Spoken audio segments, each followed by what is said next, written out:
is Manoj. Welcome to my YouTube blog, Twitter blog is how to make a whiskey. I'll see you in a small video for you. Thank you.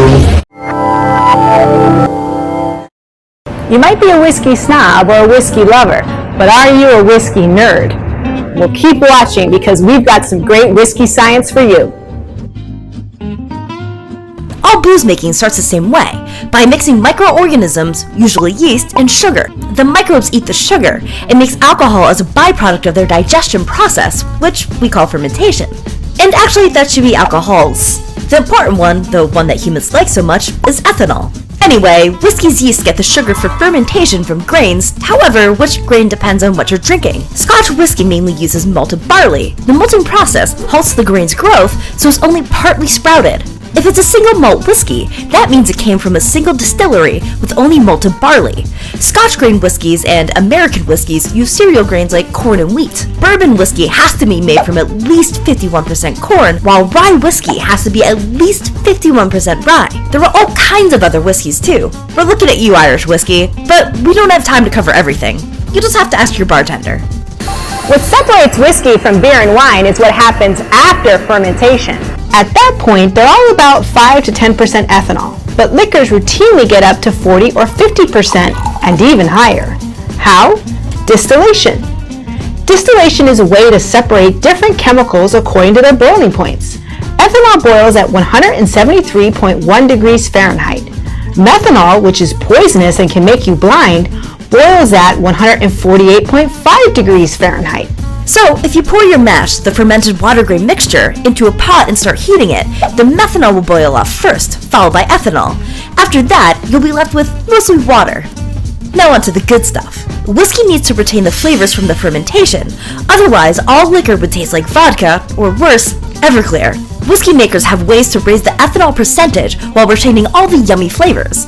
The mash is poured into a still and steam is pumped in at the bottom. We should note that the structure of the still depends on the spirit. Scotch is made in pots, but bourbon is made using columns, which separate out even more flavors. Inside these columns is a stack of chambers separated by perforated plates. At the highest, coldest points in the column, the vapor condenses out and drifts back down into the hotter zones where the flavor molecules easily dissolve in the ethanol-rich liquid. Flavor molecules like ethylhexanoate, which has an apple-like aroma, or diacetyl, which makes for a buttery taste. Over time, that concentrates the flavor and the alcohol.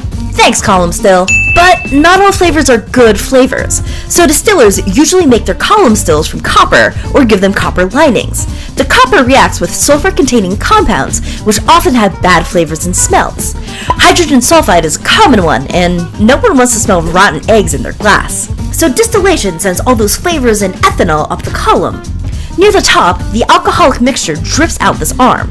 Since most matches start out the same, it's the distillery's own unique distilling process that really makes their product stand out. Still designs and processing methods used are carefully protected knowledge, putting each distillery's special note on a mash that starts off pretty much the same for everyone. The key to whiskey's flavor is the aging process, not fermentation. Once we put whiskey in those barrels, it does what it does best, thanks to ethanol. Ethanol is really good about dissolving flavor molecules, so once we've got whiskey in the barrels, it starts leaching all of those delicious flavor chemicals out of the wood of the barrels. To get even more flavor into the whiskey, the insides of the barrel are charred with flame.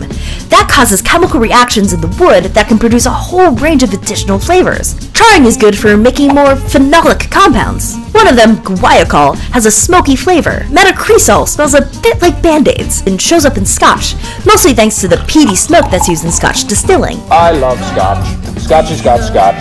Changes in atmospheric pressure and temperature throughout the year force whiskey in and out of the wood as it ages, helping it to pick up more of those flavor molecules. That's one reason connoisseurs insist aging increases the depth of a whiskey's taste. Actually, some whiskey makers are trying to see if there's a shortcut for that. Some high-tech distillers are experimenting with using sound waves or varying pressure to artificially speed up whiskey aging, which some traditionalists are very into. But these newcomers think they can reduce the aging process from years to mere hours. Who's ready for a drink? The next time you're enjoying whiskey with your friends, you can regale them with all the whiskey chemistry you learned from today's video. A special thanks to District Distilling Company for letting us film today, and thank you for watching.